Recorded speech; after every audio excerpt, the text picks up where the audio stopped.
先關咗呢個，然之後咧選擇呢個行，連續採集嗰個攝像頭，然之後咧就點張紙過去。點張紙？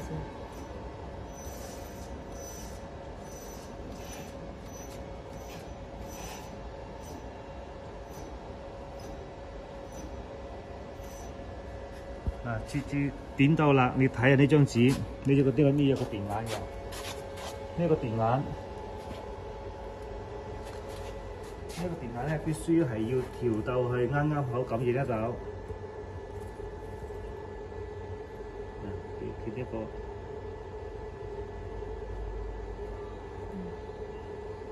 貼喺個紙邊嗰度貼到，啱啱好感應得到啊嘛。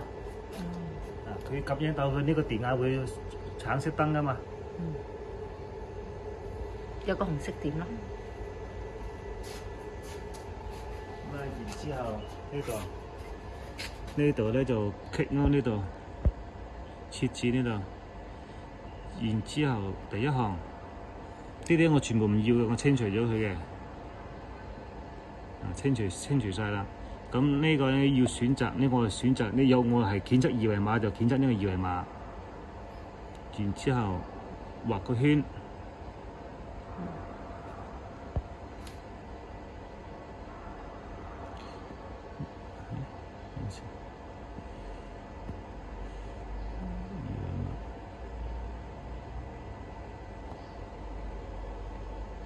呢冇咁確認，呢個唔啱嘅，呢個報警嘅。咁然之後咧點兩下呢個角呢度，就選擇翻呢個二維碼，係你認為冇錯嘅，就選翻呢個二維碼，已經咁 OK， 確認，然之後再訓練一次，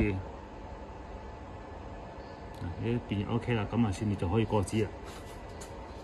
過呢度要勾翻呢度。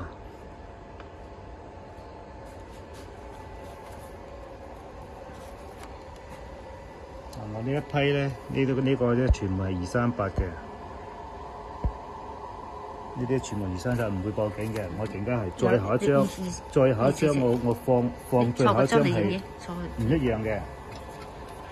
你張唔一樣嗰啲？呢張係最後一張唔一樣，個碼都唔一樣嘅。然之後你開機。